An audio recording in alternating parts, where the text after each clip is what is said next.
The rain had started unexpectedly, a sudden downpour that sent pedestrians scattering and cars slowing to a crawl.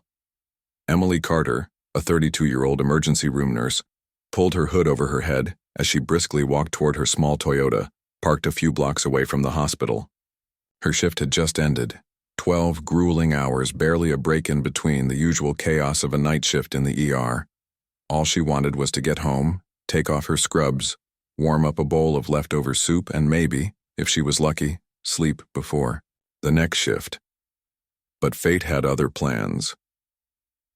As she approached the corner of 7th and Lexington, a small group of people had gathered near a motionless figure lying halfway on the sidewalk and partly on the road.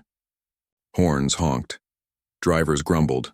Pedestrians stood, unsure and hesitant, some recording with their phones, others murmuring in concern, but doing nothing. Emily didn't hesitate. She rushed to the man's side, pushing through the cluster of onlookers. He was unconscious, mid-50s perhaps, sharply dressed in a soaked, expensive-looking suit. Blood trickled from a cut on his temple and his skin was worryingly pale. "Someone call 911, Emily barked as she knelt beside him. She checked his pulse, faint but there. His breathing was shallow, erratic. "I'm a nurse," she added, more to calm the crowd than anything else. "We need to keep him stable until help arrives." Her fingers moved expertly, loosening his tie, checking for signs of trauma, murmuring softly to him even though he couldn't respond. Her knees were wet, her clothes soaked through, but none of that mattered. The world around her shrank to just the two of them, her and this stranger in need. An elderly woman offered an umbrella. Emily nodded gratefully but stayed focused. Minutes ticked by like hours. The paramedics arrived soon after. Emily gave them a quick report and helped lift the man onto the stretcher. As they loaded him into the ambulance, one of the EMTs looked at her and said, "You might have saved his life." Emily watched the ambulance disappear into the distance. She had no idea who he was. She didn't care. Helping was the only thing that felt natural to her. The next day passed like most others. Emily returned to the hospital bleary-eyed, prepared for another whirlwind of emergencies. She asked the front desk if there was any update on the man from last night, but with no name, no ID found on him, and the hospital privacy rules in place, they couldn't tell her much. She sighed and carried on. Miles away, in a private recovery room on the top floor of the same hospital, Alexander Grant slowly opened his eyes. The sterile white ceiling came into focus first, followed by the muffled beeping of machines and the low murmur of hospital staff outside the door. He tried to sit up, winced, then relaxed into the pillows. A nurse noticed and walked in with a smile. "Good morning, Mr. Grant. You gave everyone quite a scare." He blinked at her. "What happened?" "You collapsed near Lexington. A nurse found you, stabilized you until the ambulance came. You had a minor concussion and some low blood sugar levels. Your assistant said you hadn't eaten or slept properly in days." Alex chuckled weakly. "That sounds about right." Despite his dazed state, a detail struck him. A nurse? On the street? Later that afternoon, his assistant Rachel arrived, eyes wide and worried. "Alex, you nearly died." "I'm fine now," he said softly. "But I need to know who helped me." Rachel frowned. "The hospital couldn't tell us much. Just that a bystander, possibly a nurse, found you and acted quickly. They didn't catch her name." "I want to find her," Rachel hesitated. "Why?" "Because people don't do that anymore," Alex said. "Not without recognition or reward, but she did. She helped a stranger lying in the rain. She didn't know who I was." He looked out the window, thoughtful. Alexander Grant wasn't just anyone. He was the CEO of a billion-dollar tech corporation, known for being ruthless in boardrooms, brilliant in innovation, and distant in demeanor. People rarely saw the man behind the title. But lying unconscious on that wet road, vulnerable and unknown, someone had seen him simply as a human being, and that changed something in him.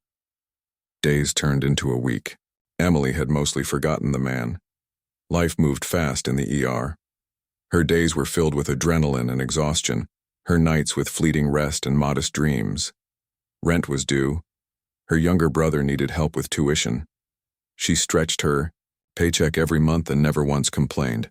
It was a Thursday evening when her supervisor called her into the office. "Emily, someone's asking for you. Upstairs." She frowned. "Upstairs?" "VIP wing." That caught her off guard. She barely had time to ask questions as she was ushered into the elevator and taken to the top floor, where private rooms with ocean views were reserved for the city's elite. The doctor to room 1203 opened, and there he was, the man from the road sitting up in bed looking healthier with a warm smile. "Miss Carter?" he asked. Emily nodded, stunned. "Yes, that's me." He extended a hand. "I'm Alexander Grant. You saved my life." She blinked. "Oh, I'm glad you're okay. I just did what anyone would do." "No," he said, his voice soft but certain. "Not anyone. Most people pass by. Some just watched. You acted." She shrugged, uncomfortable with the attention. "It's what I'm trained to do. And yet you did it off-duty in the rain, with no resources or reward." Emily gave a polite smile. "I was just in the right place at the right time." He studied her for a moment. "You don't like praise. I like quiet, and soup, and naps." He laughed. "You're remarkable." A silence settled between them, not awkward, but full of unspoken things. "I'd like to do something for you," he said finally. "That's really not necessary. I insist."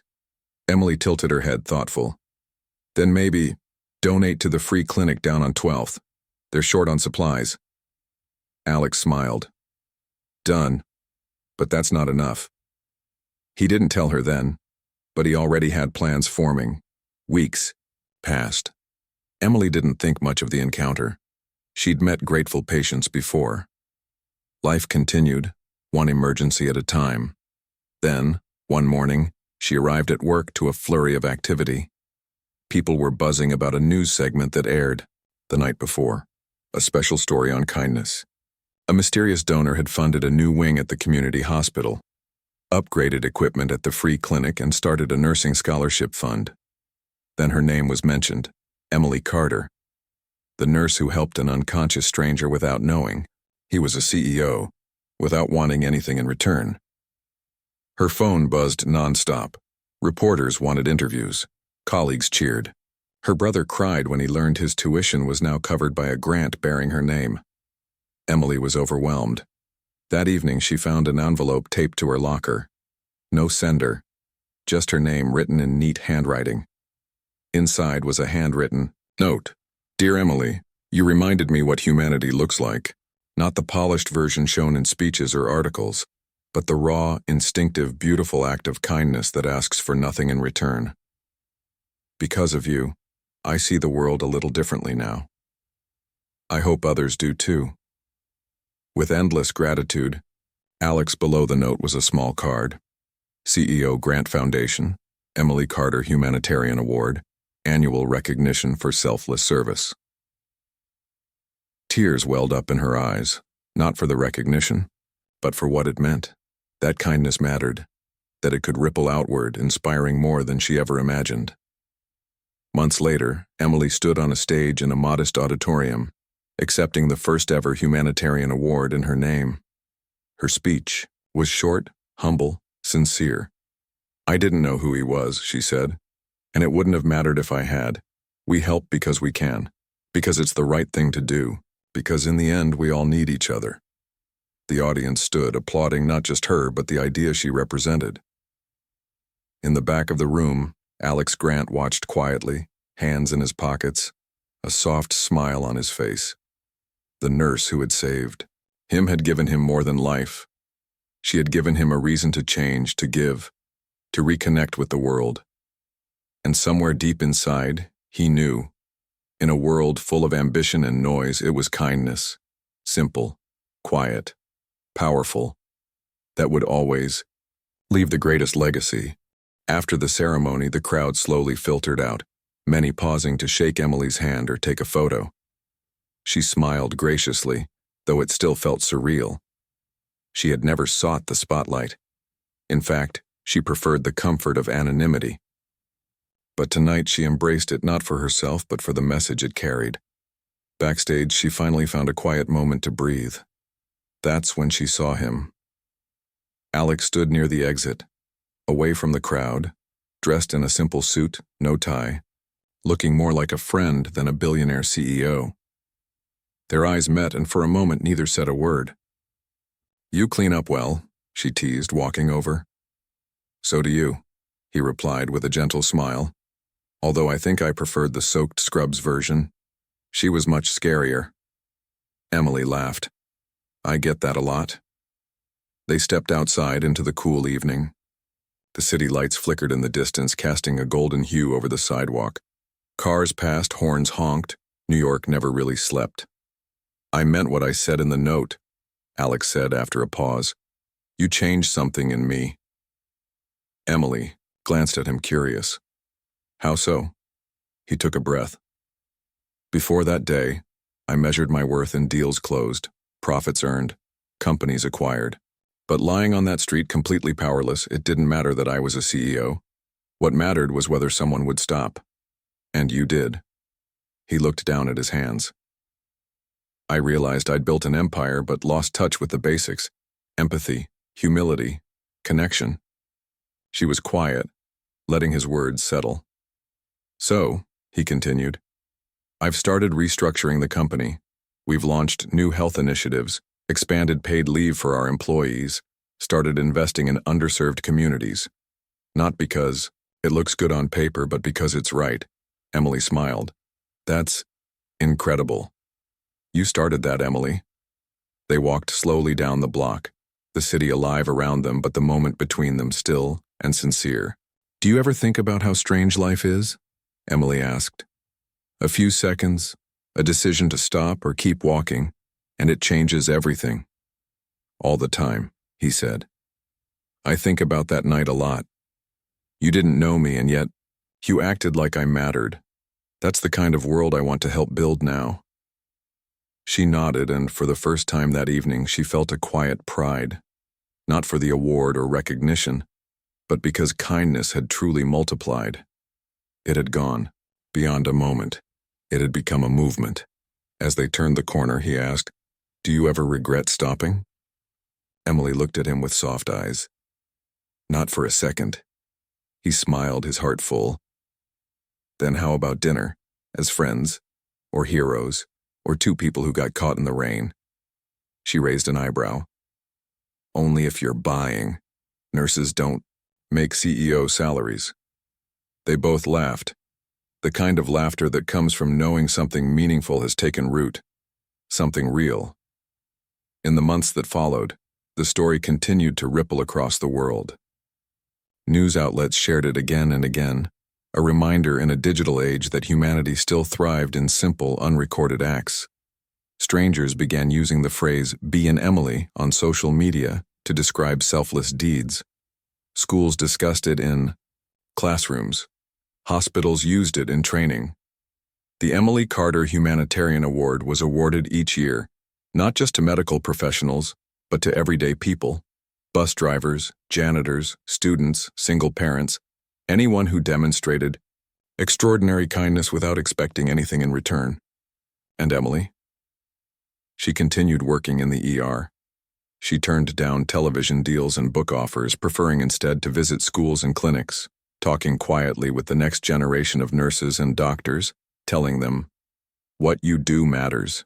Even when no one sees it, she kept her life simple. Her brother graduated with honors. The free clinic got new equipment. She still made soup on rainy days. Alex visited often. They remained close, kindred spirits brought together by chance and held together by choice. They talked about humanity, about service, about using privilege for purpose. He often told her that she reminded him of the world he wanted to believe in.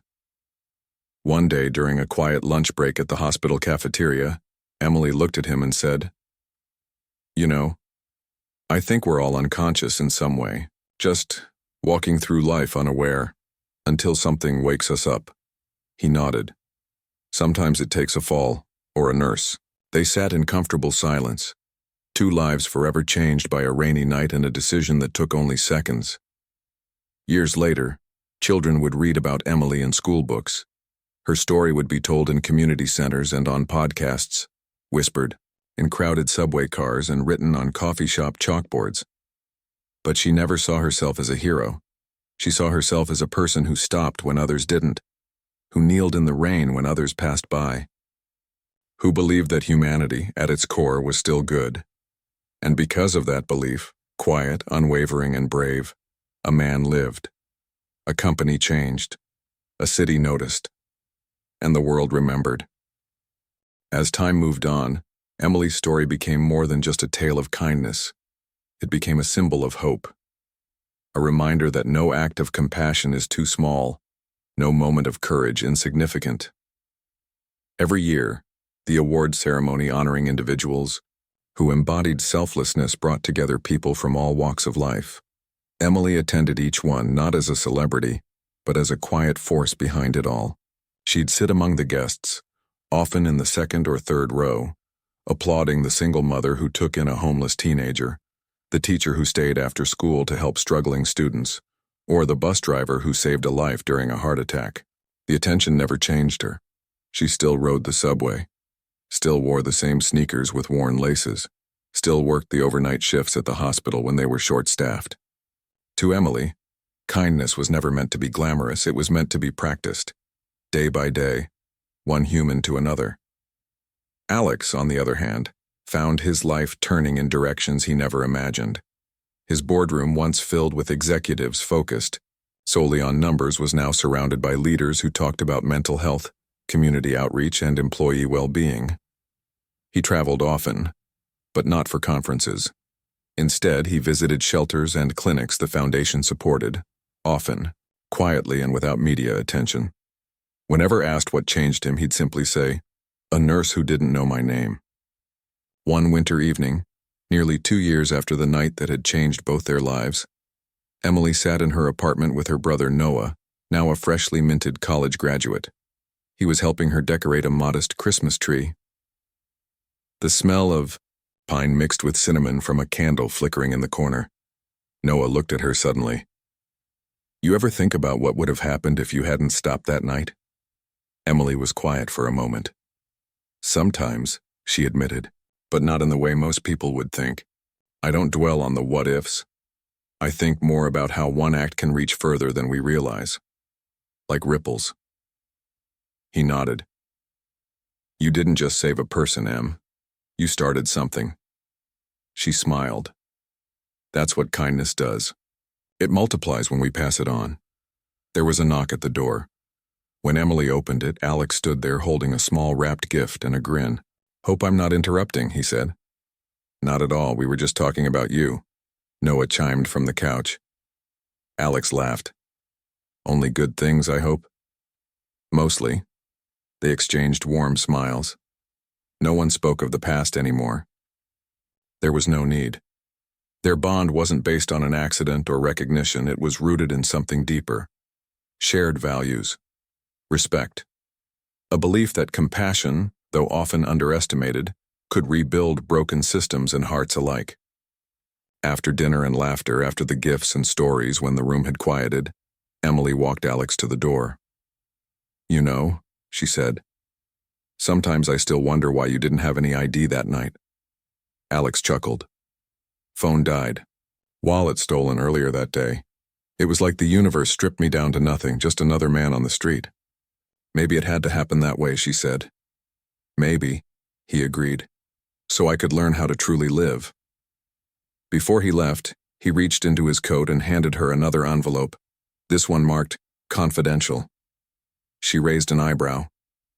"Don't open it now," he said. "Wait until Christmas morning." He winked and left before she could protest. On Christmas morning, Emily sat beside the tree, the city outside dusted in white snow, and opened the envelope. Inside was a letter and below it a legal document. The letter read, "Dear Emily, in every life there's a moment that defines the future. For me, it was that rainy night. I was unconscious in more ways than one, drifting through life with power, but without purpose. You gave me both a second chance and a new direction. As a thank you I can never repay, I've done one more thing. I'm stepping back from daily operations at Grant Tech to focus on the foundation full-time, and I've created a new role within it, one you can shape however you choose. Director of Compassionate Outreach. It's yours, if you want it. No pressure, no expectations. Just a door opened. Whether you walk through or not, know this. The world is better because you're in it. With all respect and admiration, Alex. Tears fell before she could stop them. She folded the letter carefully and looked out the window, heart full. Later that week, Emily walked back into the hospital and completed another shift. But something inside had shifted. She wasn't leaving medicine, not yet, but she knew a time would come when her reach could extend even further. And when it did, she'd be ready. Because that's what kindness does, it grows. It listens for the quiet call to serve. It steps forward, even when the world doesn't notice. And sometimes, it changes not just one life, but thousands. All because someone stopped and decided to care.